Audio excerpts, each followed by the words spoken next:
So we're going to shuffle on to our next topic, which is some more Brie Larson stuff. I know. Sorry, guys. But she's made the headlines because obviously she's a Cannes and people are asking her stuff. And I think this is an interesting conversation because it goes some way to going into some other elements that have been discussed recently. Look, all right, come on. The black dress. Oh my God, look at cultures. It's like smiling at us. Yeah.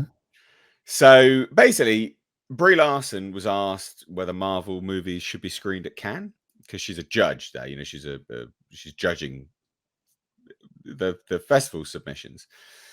And it's interesting, I think, because this is a conversation we've had.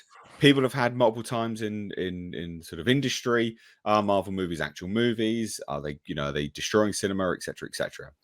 So she goes, basically, during this morning's press conference, many of the questions were directed towards Larson, because she's basically the only famous person there.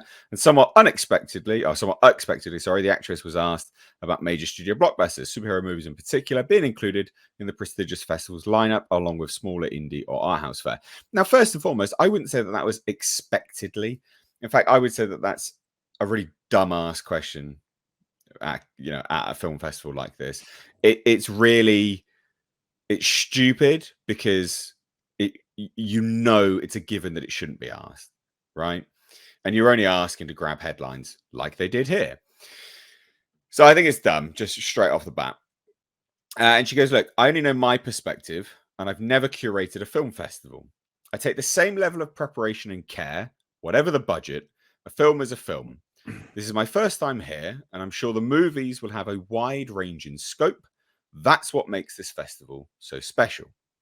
I mean, she is literally completely right. So that's kind of it. I mean, that is literally the headline. There's not really much else there, to be fair. This is all the again, this is journalists misinterpreting what Martin Scorsese and Quentin Tarantino backed him up with. Right? Like, nobody is saying that they're not quote unquote movies. No. Yes, they're movies, but are they what you would consider cinema? Right? Like, are they a singular voice? Fuck no. They are assembly line McDonaldized things that come out of basically this machine that spits them out. Right? Yeah. Now, are there some diamonds in this rough? Hell yes. We've got, for every Dark Knight, though, there's 10 Ant-Man and the Wasp Quantumaniums.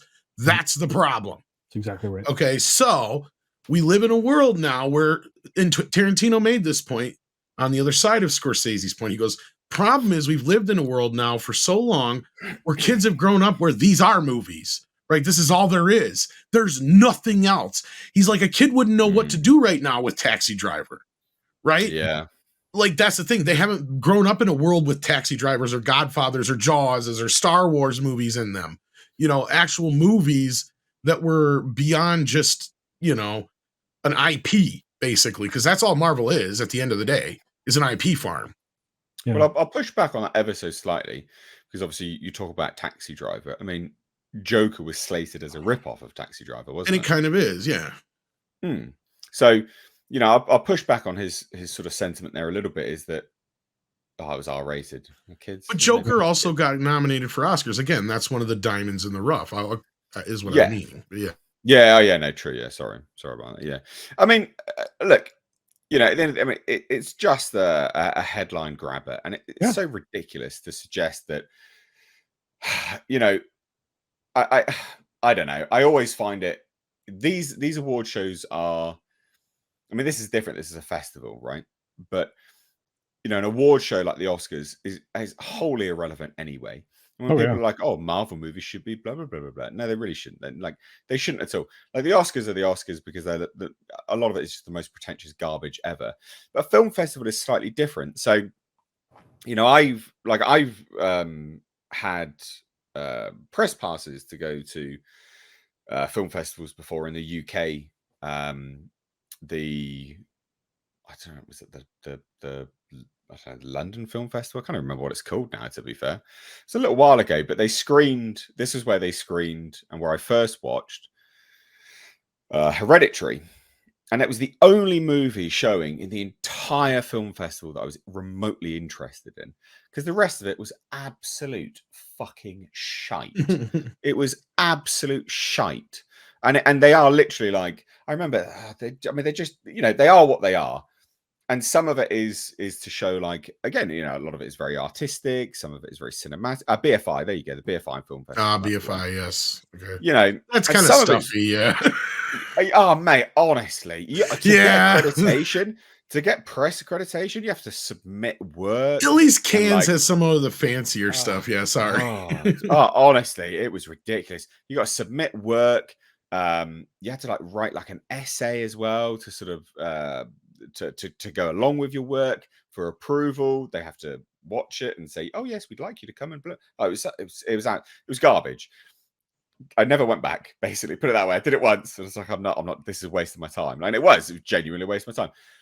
But film festivals are film festivals, and some of them show. I mean, Cannes, for instance, is showing the Dial of Destiny, right? That's where its world premiere is going to be. We will start hearing about that this coming week. We will start hearing about the Dial of Destiny and things like that, and kind of seeing whether that's good or not. But film festivals are film festivals. They're not a place for a fucking Marvel movie. It's such a dumb comment to ask and to make. What Marvel movie, what DC movie fits the film festival criteria? Like, genuinely. Well, like you said, the only ones that would be something avant-garde a little bit like Joker. Or like when Joker 2 comes out, I could see that premiering at one of the film festivals. But you're right. Like, and again, I'm not saying that you can't enjoy a film like, from Marvel like you could any other movie. But I mean, even look at something like, do we even still talk about the Avengers here almost 10 years on or whatever it is since it came out? Not really. Only as a metric for when people were exactly done with Marvel. Not like we used to with Star Wars and Jaws and some of these other culturally, because at the time we would have imagined that 10, 20 years down the road we'd be still talking about Avengers as this cultural event. But maybe that's part of the problem with Marvel going on for so long, is that we're still connected with that, so we can't disconnect from that at all. Because at least look at Star Wars, to where there was a disconnection time period, right? Same thing with the rest of these other franchises. They ran their course. They were over. We moved on from them onto other things, but we still can look back on them fondly because we didn't get a Back to the Future 4. And that might actually segue nicely into another one of your stories, right, Nate? But just a second. So the reason that they're removed from the zeitgeist so quickly, I think, when it comes to films like the Avengers and so on and so forth, I think that happens because they lack depth. I think we that's one reason, but the other reason is because they've turned all this material not into films or cinema. They've turned it into quote unquote content. See, and that was the very moment that instead they were completely shifted from the type of product they were to just a bulk product that, yes, Tom, is manufactured in a factory and put together sausage factory, as you put it. Exactly. Yeah. And I think that's what it is. I think that's why they don't persist. I think their lack of persistence is 100% in the way that the material's been treated. And then because they're willing to shuffle off one to bring in another at a ever changing and increasing rate, and because of the idea that you can just pass a mantle from person to person, you've devalued them even further. Yeah, Christopher Reeve's Superman, the gold standard. Yeah, that's pretty much the gold standard. And that character, once he was not doing that anymore, nobody was going to do that any time soon. I'm sorry, it's just the way it is. And I feel like that's the problem. When something becomes ubiquitous, it lacks anything special. And I think that's where we're at.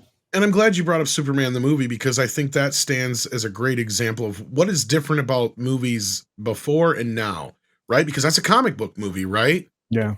Well, the difference is it was treated in a certain way that these movies aren't. Yeah. These movies are basically fodder to set up the next one, and that's it. And that even has more relevance considering they shot 1 and 2 at the same time. But guess what? 1 wasn't predicating what 2 was necessarily going to be, and the only part of 2 that really rested upon the first film was these villains, right? Which was set up in the course of the story of the first film. So that just felt like a natural extension.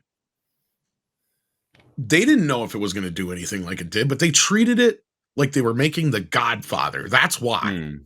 You know, they don't treat these movies like that anymore. None of these, and it's not just comic book movies, it's everything. Almost most movies are exactly the same. There's only been a few we've gotten a handful recently, like Tetris and a few others that I say would be more in line with what we used to get. And I'm glad to see those kind of things come along, because it makes the movies that are superhero movies that much more special at the same time, right? Because I haven't seen a good superhero movie in over a year, probably since No Way Home, and seeing Guardians of the Galaxy was kind of a breath of fresh air. It's like, finally, a superhero movie that was good. I didn't hate Shazam too, and I didn't hate Black Adam, but they were more of the same, right? Yeah. As I've said before, Shazam was the best MCU movie the DC franchise has ever made, right? At this point, that's kind of what Shazam 2 was. So they're all just kind of copying each other at this point. Nothing new happened in that movie, though. Like, there's even that video out there where somebody cut all the bits from Shazam, and it's like, okay, we saw the same thing in Doctor Strange, and we saw this bit in another movie. It's like the equivalent of stuff shooting in the sky at the end of all these superhero movies is they all like copy one or the other. They're all the same cookie cutter stuff. You expect the same kind of stuff. It's been the same since the year 2000, basically, since the first Spider-Man and X-Men movie. Hey, these things really haven't changed much. I think you're right. I mean, spinning's a good trick, right? Exactly. I mean, the outstanding films would be, probably the Dark Knight trilogy, Joker, maybe a few random ones here and there. Winter Soldier was kind of a, standout for the MCU at the end of the day. The Guardians films are standouts. Yeah, there's a few, but I mean, I'm not going to say that there's not, but there's mostly crap.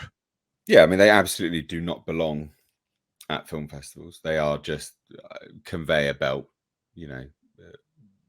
factory machined products that are just going. I ain't even comparing them to like Sly and Schwarzenegger action films, because even those felt like they had more going for them than some of the stuff. They have more charm. They have more charm.